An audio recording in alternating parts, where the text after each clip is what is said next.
Olá, vamos realizar hoje a discussão do sétimo e último item do texto de Georg Lukács, Marx e o problema da decadência ideológica.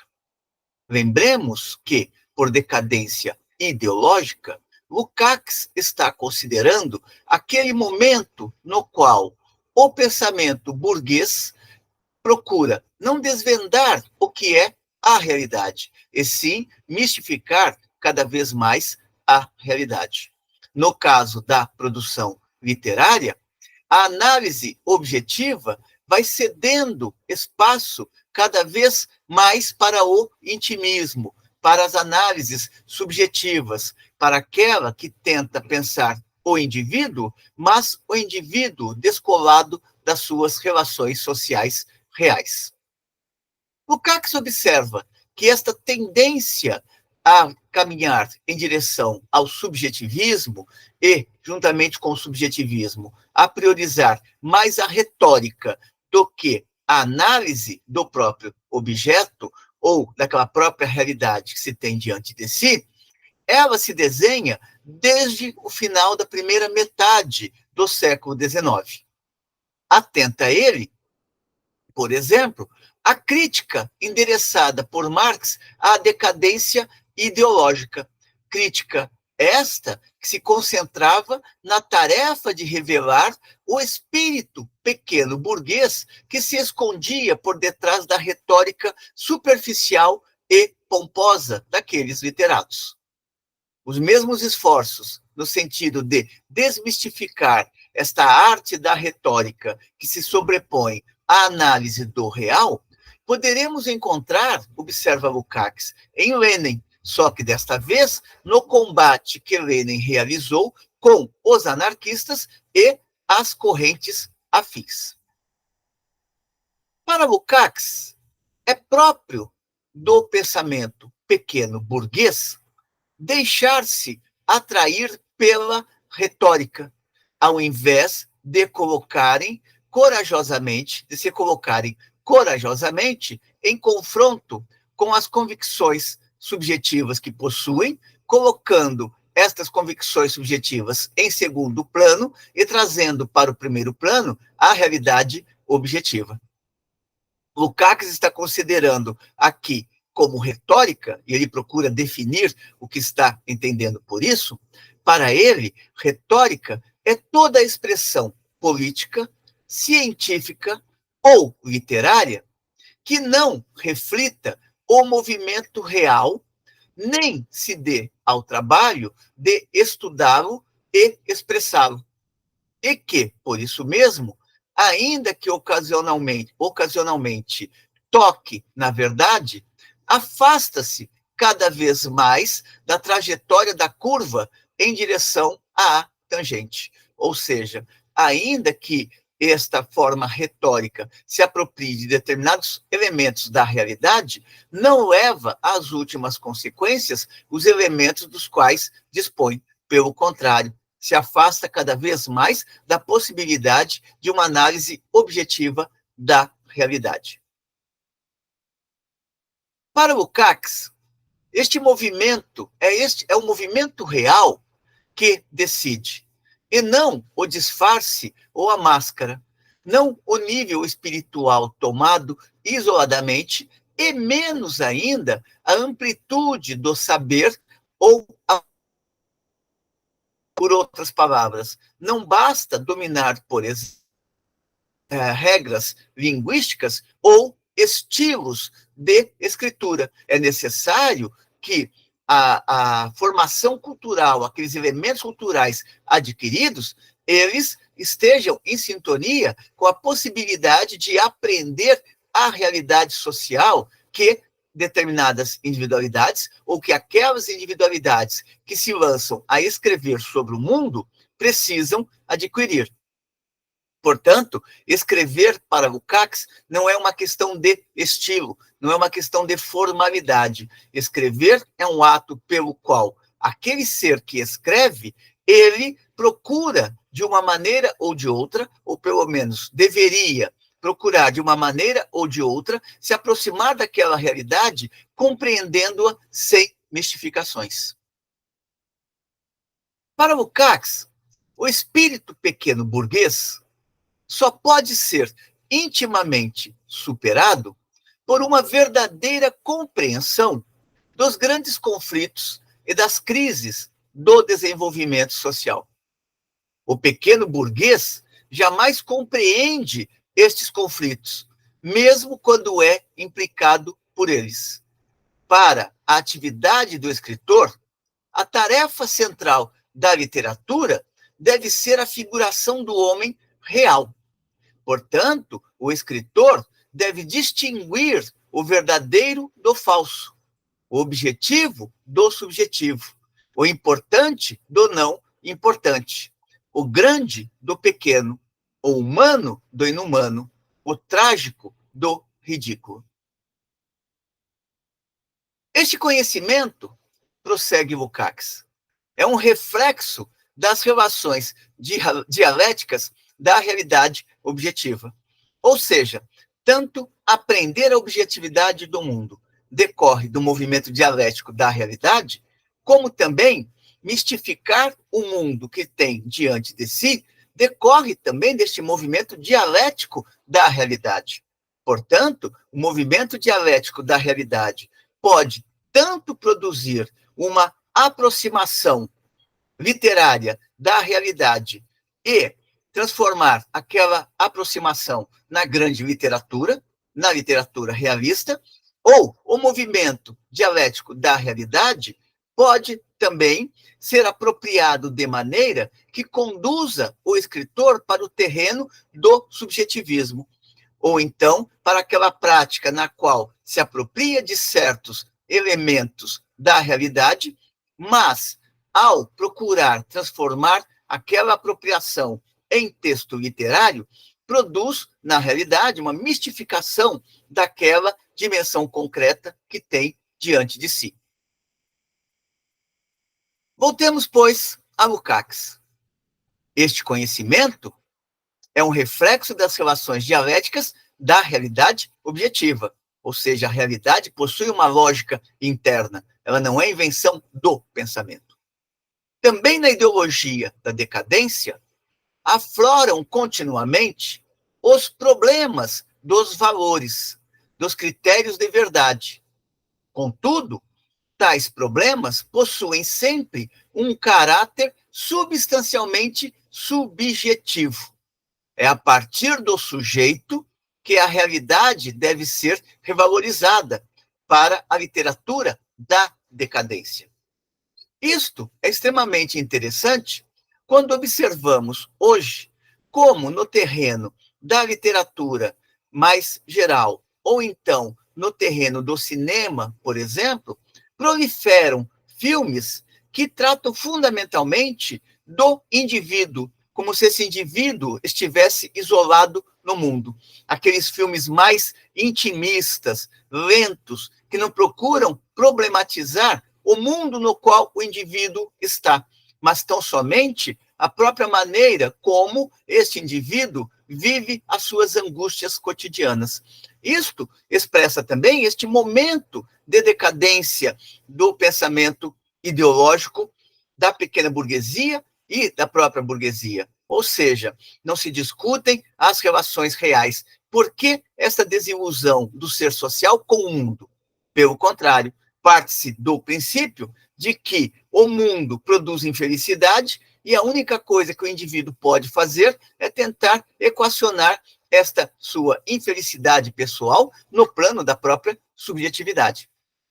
Então, o que o Lukács está colocando não é algo que está apenas ligado a um debate do final do século XIX ou das primeiras décadas do século XX. Lukács está procurando apontar a todo momento como que este pensamento subjetivista ele tende cada vez mais a encaminhar para o irracionalismo, ou seja, para a mistificação da realidade, para o subjetivismo, para a ideia de que o homem está lançado no mundo e não tem nada o que fazer. É o caso, por exemplo, de muitos autores, ou essencialmente, da corrente existencialista sartreana. A orientação subjetivista, prossegue Lukács, a orientação subjetivista dada ao conhecimento das relações reais foi vista e criticada por Marx desde 1848. Marx viu nesta orientação subjetivista um sintoma da capitulação objetiva em face das forças reacionárias da história. A decadência ideológica, para Marx, surge quando as tendências da dinâmica objetiva da vida cessam de ser reconhecidas, ou seja, quando a compreensão das relações sociais reais, da dinâmica destas relações sociais reais, deixam de ser compreendidas, uma vez que aprendidas de uma forma cada vez mais fetichizada. Ou então, prossegue Marx, são inclusive mais ou menos ignoradas estas tendências, ao passo que, no mesmo momento, se introduzem no lugar da apreensão objetiva o terreno dos desejos subjetivos, tomados desta vez como força motriz da realidade. Portanto, o subjetivo se impõe à objetividade. Isso não quer dizer que não exista uma relação entre subjetividade e objetividade.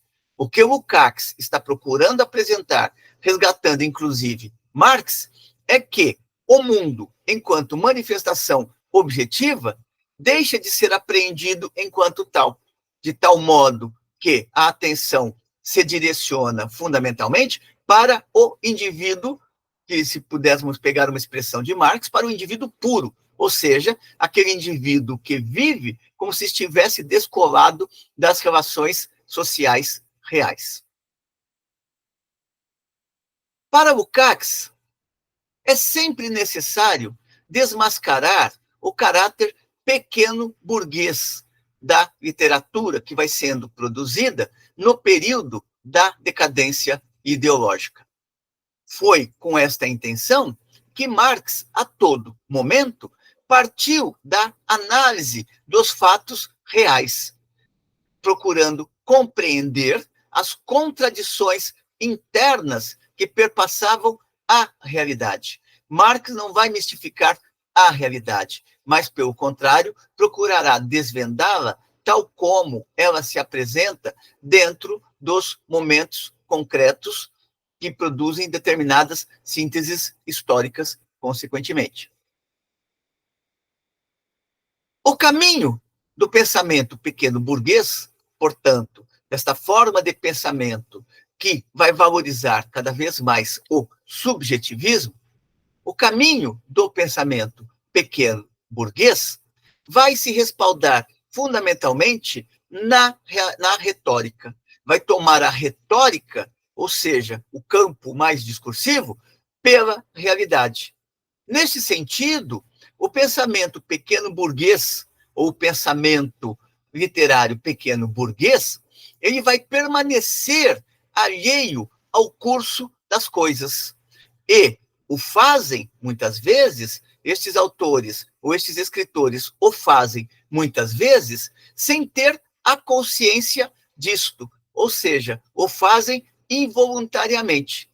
Mas, inconscientemente ou não, ao agirem desta maneira, encaminharem a valoração para o terreno do subjetivo, contribuem para reforçar as tendências mais conservadoras no interior da sociedade.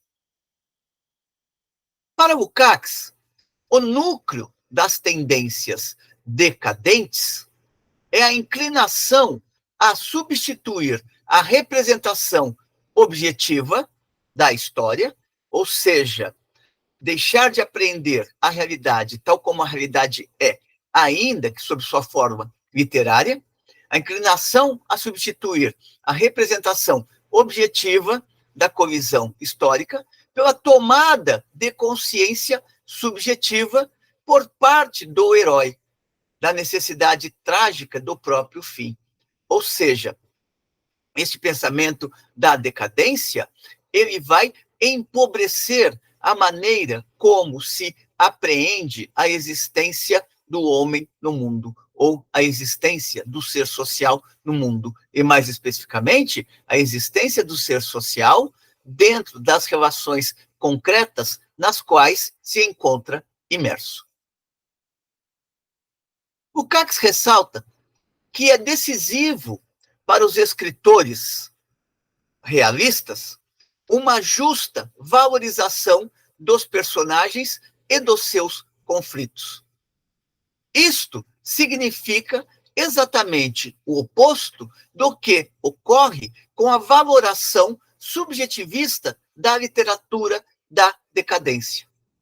A grande segurança revelada pelos escritores do passado, leia-se os escritores realistas, em sua representação dos homens, das relações e conflitos nas quais estes homens estavam imersos, deriva de um profundo conhecimento da realidade, que lhes permite atingir critérios verdadeiramente objetivos do ponto de vista social. É nesta perspectiva que vai se fundar para Lukács a verdadeira literatura. É aquela que traz à tona, através dos personagens que integram uma peça de teatro, um romance ou outras produções artísticas, que trazem para o primeiro plano o homem dentro das suas relações sociais reais. Isso não quer dizer que no plano da literatura se vá fazer ciência. Não é isto que o Lukács está colocando e nem a possibilidade que ele está apresentando. Para Lukács, a ciência é uma coisa, a literatura, o terreno da estética, é outro, embora ambos brotem das relações sociais reais que os indivíduos travam no plano da cotidianidade. O que o Lukács está evocando aqui é a necessidade de, mesmo no plano literário, trazer à tona o homem com suas relações sociais reais. Observemos que aqui Lukács não está colocando também nenhuma subordinação da literatura a partido ou sindicato.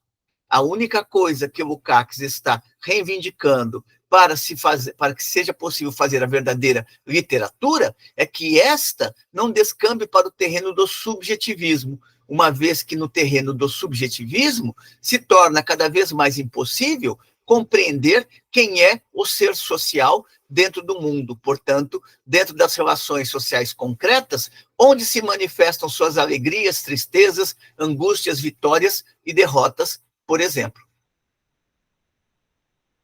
No entender de Lukács, a ciência produzida pela decadência moderna, e aí não está restrita a questão da literatura, uma vez que a literatura não é ciência. A ciência da decadência moderna ignora a dialética do absoluto e do relativo. Negligencia o núcleo objetivo e absoluto imanente aos corretos e profundos critérios que foram descobertos para julgar os homens, suas ações e seus destinos. Imanente no sentido que brota das próprias tendências daquela realidade. Ele cita, por exemplo, o que ocorre com o que ele chama por sociologia vulgar. Na sociologia vulgar, tudo é explicado pelas classes, de uma maneira mecânica e fatalista, o que determina um complexo nivelamento relativista. Tudo é igualmente necessário, mesmo a mais repugnante apologia do capitalismo decadente. Encontramos-nos diante de uma apologia da apologia. Para Lukács, esta sociologia vulgar é aquela dada, por exemplo, pelo positivismo, como também será aquela ciência produzida pelo neopositivismo, como ele vai analisar, por exemplo, na ontologia do ser social, fundamentalmente naquele capítulo a respeito do neopositivismo. O relativismo moderno, prossegue Lukács, protesta contra a objetividade dos critérios de valor em nome da complexidade da vida. Costuma-se dizer que os fenômenos da vida são tão complicados e contraditórios que a aplicação de um critério qualquer a eles significa esquematizá-los e violentar as nuances sutis que eles constituem na realidade. Ou seja, se cai aqui naquele terreno da abstração, aquilo no qual os indivíduos geralmente acreditam através do senso comum. Se perguntar para os indivíduos como é que eles estão no mundo, ele vai responder: estou levando, é a vida, né? Ou seja, na dimensão subjetivista, o mundo é isso mesmo e não tem o que se fazer para mudar aquilo que está ali. Portanto, costuma-se dizer, na perspectiva deste relativismo moderno, que os fenômenos da vida são tão complicados e contraditórios que a aplicação de um critério qualquer a eles significaria esquematizá-los e violentar as nuances sutis que eles constituem na realidade. É interessante observar como que hoje, no campo da sociologia, quando se procura apresentar a análise da perspectiva da estrutura social, sempre vai aparecer algum sociólogo das jovens gerações, ou mesmo estudantes, colocando: mas como fica o indivíduo dentro deste quadro? Porque o indivíduo existe com a sua subjetividade, com os seus desejos. O desejo é algo muito presente hoje na discussão sociológica, com as suas aspirações, com suas vontades. Outra ideia que também é bastante frequente na sociologia contemporânea. Então, sem perceber, estas formas de argumentação, na verdade, o que elas estão procurando fazer é compreender o mundo a partir da intimidade, a partir daquela dimensão mais subjetiva, e não atrelar o subjetivo ao objetivo, uma vez que, para esta sociologia moderna, por exemplo, a mais recente, que abandonou fundamentalmente a discussão sobre as classes para priorizar outros temas transversais, é sempre necessário colocar o indivíduo no primeiro plano. Não se coloca a estrutura social no primeiro plano, mas se coloca o indivíduo, se coloca a cor, se coloca a raça, se coloca o que vem sendo chamado de gênero e assim por diante. É isso que o Lukács está procurando demonstrar, como que se transita cada vez mais no período da decadência as grandes explicações que procuram compreender quem é a subjetividade no mundo para aquela que abandona o mundo para focar-se apenas na subjetividade. O mundo aparece apenas como um pano de fundo para se entender as vontades, os desejos e as aspirações individuais. Daí ele dizer que nos encontramos dentro de uma apologia da apologia. Prossegue Lukács observando que os grandes escritores do passado conheciam a complexidade dos personagens e das situações, suas contradições e suas intrincadas transições na vida real. Toda esta dimensão foi sendo abandonada pela literatura da decadência. Lukács cita, por exemplo, autores mais clássicos. Diz ele: Dom Quixote, ou personagens mais clássicos, Dom Quixote, Falstaff, Tobias, Sandy, são personagens complexos e contraditórios, que se encontram em situações igualmente complexas e contraditórias. Contudo, Cervantes, Shakespeare e Sterne sabem muito bem quando, como e até que ponto seus heróis são ridículos ou trágicos, dignos de simpatia ou de compaixão. Descobrem e valorizam objetivamente o significado exato de todo o sentimento e de todo ato. Na sequência, Lukács procurará resgatar uma peça de Ibsen que se chama Pato Selvagem, para mostrar como que Ibsen era um grande dramaturgo No entanto, ele viveu uma atenção permanente a estas tendências do realismo e as tendências da ideologia da decadência. Como Lukács está aqui fazendo uma análise, pontuando questões da peça O Pato Selvagem, esta parte nós deixaremos de fora da nossa reflexão ou da nossa apresentação aqui. Prossegue ele. Cervantes tinha plena consciência, Miguel de Cervantes, que escreveu Don Quixote. Cervantes tinha plena consciência tanto do fato de que os ideais de seu herói eram historicamente superados, quanto da pureza humana, da integridade subjetiva e da coragem do próprio herói. Ele descobriu e valorizou corretamente ambos os aspectos. Esta literatura,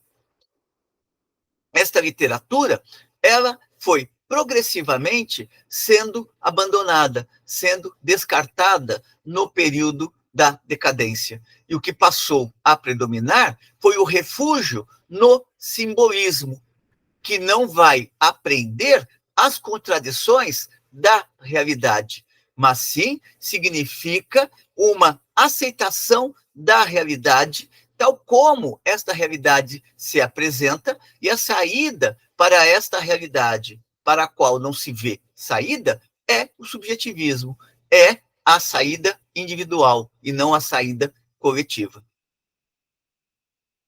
Nesse sentido, observará ele, o desenvolvimento posterior da literatura da decadência, ou seja, na medida em que a literatura da decadência foi avançando a partir de 1848, o desenvolvimento posterior da literatura da decadência impele cada vez mais para o primeiro plano o pequeno burguês enfurecido, que confunde sua pequenez com heroísmo excêntrico e solitário, e sua capitulação diante de todas as superstições reacionárias modernas como um trágico destino cósmico. Esta superstição, que passa a predominar no interior da literatura, tem suas raízes sociais, ou seja, a insegurança da vida no capitalismo, utilizada frequentemente por Lenin para explicar a permanência e a renovação das ideologias religiosas no capitalismo. Lukács tratará ainda de um outro autor, brevemente, que seria a literatura produzida por Strindberg. Como é uma parte mais curta, vale a pena aqui resgatar esta reflexão de Lukács. Diz ele, o exemplo de Strindberg mostra claramente até que ponto se tenha perdido, na decadência, todo critério de medida para o peso objetivo, para a importância social objetiva dos homens e de suas ações. A decomposição geral das formas literárias ocorridas neste período é um efeito socialmente necessário, objetivo e inevitável desta ausência de crítica por parte do escritor, enquanto escritor, em face dos fenômenos superficiais do capitalismo, diante dos quais ele captura, identificando a aparência deformada com a essência. Diante disto, diz Lukács, repetimos, o conhecimento de um tal critério de medida é o fundamento de toda a composição literária. Toda ação representa ou a afirmação ou o fracasso de pessoas concretas, socialmente determinadas, em situações concretas e socialmente determinadas. Toda ordenação compositiva é o reflexo intensificado e concentrado na obra literária das relações humanas e morais de determinadas pessoas entre si. A exatidão objetiva e a segurança subjetiva deste critério de medida são necessárias para proporcionar ao escritor o caminho de acesso à riqueza da vida. E prossegue ele. A riqueza interior de um personagem literário deriva da riqueza de suas relações internas e externas, da dialética entre a superfície da vida e as formas objetivas e psíquicas que atuam em profundidade. Quanto mais autêntico for no escritor este critério de medida, tão mais profundamente poderá ele ir ao fundo, tão mais ricas serão as determinações e tão mais móvel a vida que ele então saberá despertar e trazer à luz. Quanto mais autêntico for este critério de medida, tanto mais revelará as grandes contradições internas do desenvolvimento social, e tanto mais organicamente logrará o escritor relacionar aos grandes conflitos sociais o destino singular do personagem pelo qual se interessa. O puro e simples relativismo empobrece, por sua vez, o homem, o escritor e seus personagens. Ao contrário, eles são enriquecidos pela capacidade de atribuir, à relatividade o seu justo papel no momento, num processo que é a unidade do relativo e do absoluto, dialeticamente compreendida e resolvida.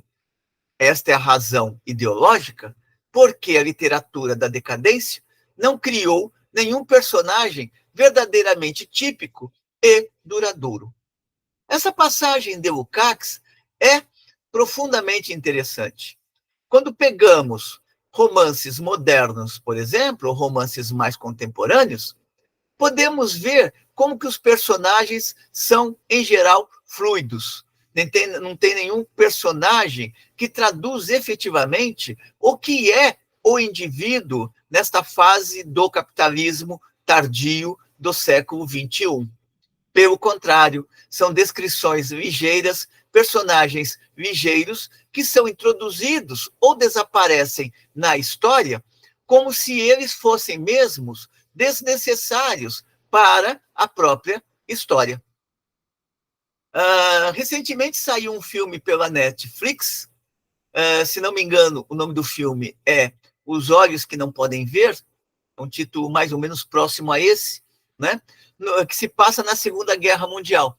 E é curioso ver como que a história, que vai mostrando como que uma garota deficiente visual, ela trabalha em prol da resistência contra o nazismo, como que ao longo da história os personagens vão aparecendo e desaparecendo, mas se eles nunca tivessem aparecido, também não teria nenhuma finalidade para a própria história.